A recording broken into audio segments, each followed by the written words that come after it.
Hello trader and investors, इस वाले video में हम बात करेंगे बीएसई बॉम्बे स्टॉक एक्सचेंज के स्टॉक के बारे में, जो कि आप सुना होगा कि दो एक्सचेंज हमारे हैं, एनएससी और बीएसई। तो आज हम बात करेंगे बीएसई के बारे में, क्या प्रोडक्ट एंड सर्विसेज है, किस तरीके से काम करता है, किस तरीके से रेवेन्यू आता है कंपनी का, फाइनेंशियल्स कैसे हैं, फंडामेंटल्स कैसे हैं, चार्ट पर किस तरीके से हैं और ब्रोकरेज ने इस पर क्या टारगेट दिए हैं, सपोर्ट रिटर्न्स कहाँ पर है, ये सारी चीज़ों पर बात करने वाले हैं। डिटेल एनालिसिस रहेगा बॉम्बे स्टॉक एक्सचेंज का।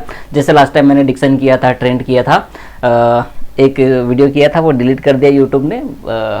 मैंने वेदांता के बारे में 13-14 मिनट का वीडियो बना था, बहुत शानदार वीडियो था, लेकिन पता नहीं किस तरीके से डिलीट किया। तो आज हम बात करेंगे बीएसई के बारे में, total company profile, price target और ओवरव्यू। ठीक है, तो जल्दी से शुरू करते हैं वीडियो को। सबसे पहले प्रोफाइल की बात करें तो ये बीएसई, जो कि फॉर्मली बॉम्बे स्टॉक एक्सचेंज के नाम से जाना जाता है, ये प्रोवाइड करता है platform for equity trading, for debt instrument trading, for derivative trading, for mutual funds. इसके अलावा सर्विसेज देता है जैसे कि risk management, clearing and settlement. उसके अलावा मार्केट डाटा, एजुकेशन प्रोवाइड करता है कैपिटल मार्केट पार्टिसिपेंट्स के लिए। और कुछ और बातें करें तो equity trading, debt instrument, derivative, mutual fund, SME platform, BSE SME पर आप अपनी एसएमई कंपनी को लिस्ट कर सकते हैं, अगर वो सारे कानून कायदे आप फॉलो करते हैं या आपकी कंपनी इस तरीके के फाइनेंशियल्स रखती है, जो भी रूल रेगुलेशन है एसएमई कंपनीज के। इसके अलावा ये भी सेम उसी तरीके की है, तो कुछ भी ज़्यादा नहीं है, पर आप अगर पढ़ना चाहें तो यहाँ पर इस तरीके से देख सकते हैं कि एक BSE offer its product and services to wide range of customers including data vendors, charting software vendors, इसके अलावा अल्गो ट्रेडर्स के लिए, वेबसाइट्स के लिए, टेलीविजन चैनल्स के लिए, मोबाइल एप्लीकेशन डेवलपर्स के लिए और कस्टोडियन के लिए। बस, काफ़ी ज़्यादा कुछ नहीं है। और इसके अलावा अगर यहाँ पर पढ़ेंगे तो यहाँ पर थोड़ा सा एक चीज़ है कि BSE operates on a global scale with its equity index traded internationally on the EuroX। आप इसको EuroX पढ़ सकते हैं या UREX।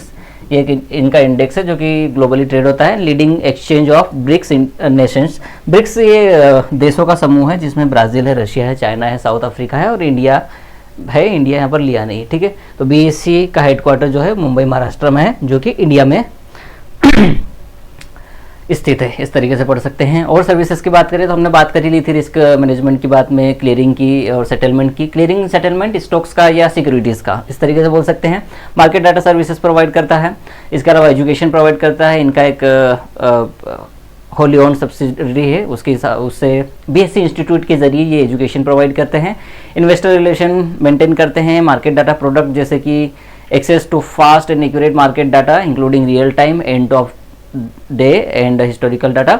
इसके अलावा आर्बिट्रेशन और regulatory provides information on regulatory orders against companies and members. जो भी इनके ट्रेडिंग मेंबर्स है या जितने भी मेंबर्स हैं उनकी, और जो भी इनके यहाँ लिस्टेड कंपनीज है उनकी रेगुलेटरी को इन्फॉर्मेशन देता है ऑर्डर के अगेंस्ट।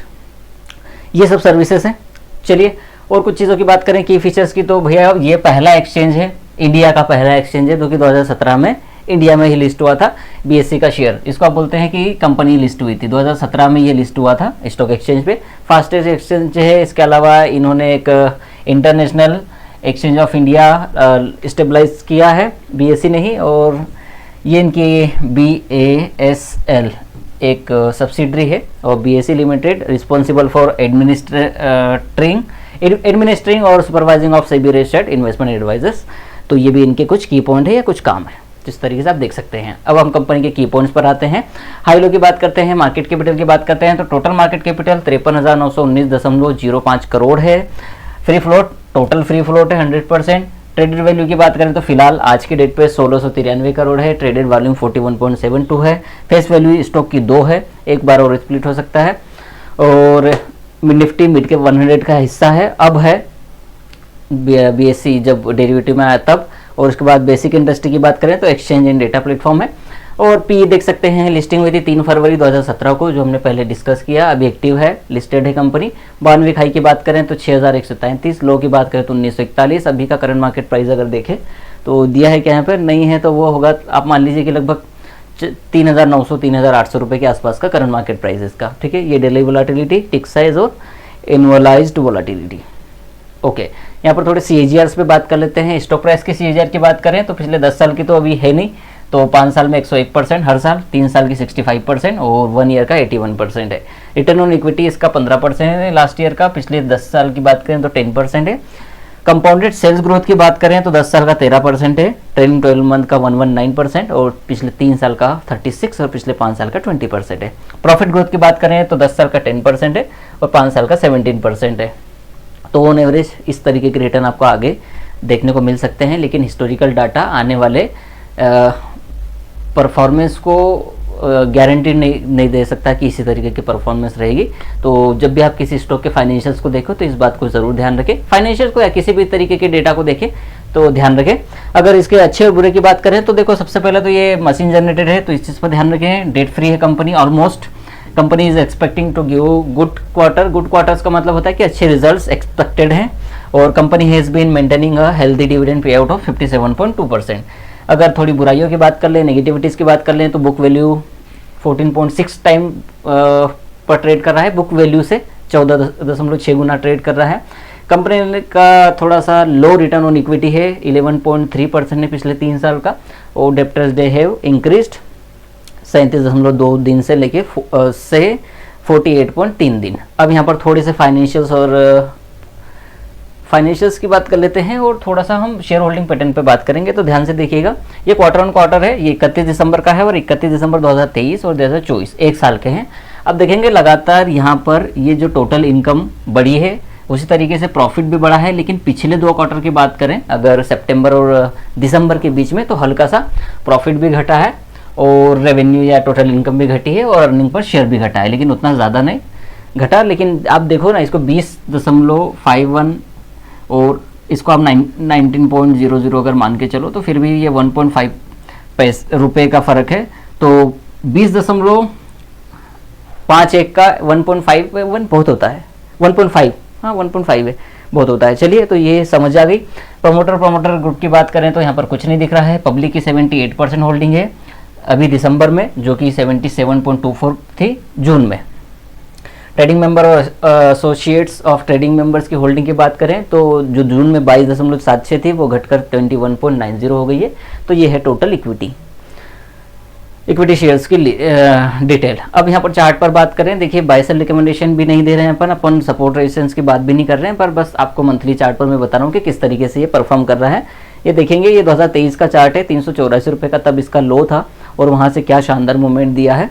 अब जैसे कि हम कैंडलस्टिक पैटर्न की बात करते हैं, तो जब इस तरीके का कोई डोजी या स्पिनिंग टॉप बनता है ना ऊपर, ये स्पिनिंग टॉप है हालांकि, तो इसके लो से सेल होती है। तो ये 5000 रुपये पे सेल हो रहा था मंथली कैंडल पे, और अगर ये आया नीचे तो 2940 रुपये तक आ सकता है, लेकिन ऐसा हो ये ज़रूरी नहीं है। तो अपनी इन्वेस्टमेंट डिसीजन खुद से लें। ये मैंने इसको वीकली करके रखा है, तो थोड़ा सा वीकली चार्ट पर भी देखेंगे। ये ट्रेंड लाइन का जो टूट रही है वो 3600 रुपये पे टूट रही है। तो अगर ये 3600 के नीचे निकलता है तो हो सकता है कि 2900, क्योंकि ये इसका यहाँ पर सपोर्ट बन सकता है। प्रीवियस स्विंग है 2950 रुपये के आसपास, तो यहाँ तक गिरते हुए दिख सकता है। और अगर ये लेवल भी टूटा तो यहाँ पर ट्रेंड लाइन का भी ब्रेकडाउन हो जाएगा और सपोर्ट भी टूट जाएगा, तो फिर ये 2000 तक भी जा सकता है। मैटर ऑफ टाइम और मैटर ऑफ मार्केट सेंटिमेंट किस तरीके से चलते हैं, इसको कुछ कहा नहीं जा सकता। तो प्लीज़ इस पर थोड़ा सा आप अपने हिसाब से देखेंगे। अब हम थोड़े से ब्रोकेज टारगेट की बात कर रहे हैं। ये लेटेस्ट न्यूज़ है, कोई पुरानी नहीं है, तो इसको थोड़ा सा ध्यान से देखिएगा। गोल्डमैन सैक्स क्या कह रहे हैं, इन्होंने भैया 2 बार इसके टारगेट्स को कट किया है। टारगेट ऊपर के दिए थे, पहले 7200 रुपये के आसपास दिए थे। कहाँ यहाँ पर लिखा होगा, पहले 7200 रुपये का टारगेट दिया था। ये देखो, ये तो नुवामा का है। हम पहले गोल्डमैन सैक्स की बात कर लेते हैं। तो इन्होंने the brokerage firm maintain its neutral rating, buy से शायद न्यूट्रल पे आ गए हैं या ऑलरेडी न्यूट्रल पर ही है, और टारगेट प्राइस इन्होंने 4230 रुपये दिया है। अब 4230 रुपये दिया है, थोड़ा सा हम इस पर लॉजिकली बात कर लेते हैं ना, कोई मैं खरीदने की बात नहीं कर रहा हूँ ना बेचने की बात कर रहा हूँ, थोड़ा समझते हैं। 3900 रुपये तो शेयर का प्राइस है, ये टारगेट दे रहे हैं 4230 रुपये का, ठीक है। और इन्होंने कुछ ऐसा लिखा नहीं है कि 4 दिन में, कि 5 दिन में, कि 2 साल में, कि 3 साल में, या शॉर्ट टर्म टारगेट, ऐसा भी कुछ नहीं लिखा, ठीक है। तो थोड़ी सी यहाँ पर मैं कहूँगा कि बेवकूफ़ी कितनी है। शेयर का प्राइस 3900, टारगेट 4230 रुपये दे रहे हैं, इसका कोई लॉजिक ही नहीं बनता सर। यहाँ पर तो आप कुछ भी चूतिया पे कर रहे हैं। तो प्लीज़ इन चीज़ों पर ध्यान दें। अगर ब्रोकिंग फर्म, तो इन्वेस्टर या ट्रेडर को सही चीज़ें समझ में आएंगी। आप प्रॉपर लिखे ना कि 1 हफ्ते में, या मैं शॉर्ट टर्म टारगेट दे रहा हूँ 3 महीने, 6 महीने, 12 महीने में, ऐसा आप अगर थोड़ा सा क्लियर लिखेंगे क्लियर लिखेंगे नहीं है, हो सकता है उन्होंने नीचे बहुत ही डीपली कुछ लिखा होगा, बहुत ही बारीक बारीक अक्षरों में, लेकिन मैं कह रहा हूं कि जब आप टारगेट इतना क्लियरली दे रहे हो यहाँ पर, तो यहीं पर लिखो ना कि शॉर्ट टर्म टारगेट है, 6 महीने के टारगेट दे रहे हैं, ये कहने का मेरा मतलब है। ठीक है, चलो अब यहाँ पर बात कर लेते हैं। Given height and competitive intensity पर share we are cutting the target P of 40 times, और ये नुआमा ने बाय रेटिंग के साथ में ही 7,250 रुपये के पहले टारगेट दिए थे, ये मैंने शायद बताया था इस वाले वीडियो में, और इन्होंने यहाँ पर भी रेटिंग बाय ही रखी है, लेकिन टारगेट प्राइस घटा दिया है 5,160 रुपये, शायद 30% या 30% के आसपास इन्होंने टारगेट घटा दिया। तो ये हैं 2 टारगेट। मोतीलाल ओसवाल का भी मैंने ऐड किया था, मोतीलाल ओसवाल का था, उन्होंने टारगेट दिया था 6,000 रुपये, 6,500 रुपये का, लेकिन वो पिछले महीने दिया था, तो स्टॉक गिर चुका है। तो अब देखिए सपोर्ट रेजिस्टेंस किस तरीके से रहेंगे और किस तरीके से आप काम कर सकते हैं, बाकी तो इसमें कुछ और है नहीं। तो इस तरीके से आप इसमें अपने हिसाब से देखिए क्या करना है, बाय या सेल करना है। ये था प्रोपल बीएससी का कंपनी प्रोफाइल, इसके फंडामेंटल्स देखे, फाइनेंशियल्स देखे, हमने शेयर होल्डिंग पैटर्न देखा, चार्ट्स देखे, उस पर भी सपोर्ट रेजिस्टेंस देखें, और हमने ब्रोकरेज टारगेट देखे। वीडियो कैसा लगा प्लीज़ बताइएगा, लाइक कीजिएगा, नहीं तो सब्सक्राइब कर लीजिए, शेयर कीजिए अपने ट्रेडर फ्रेंड के साथ में, और देखते रहिए।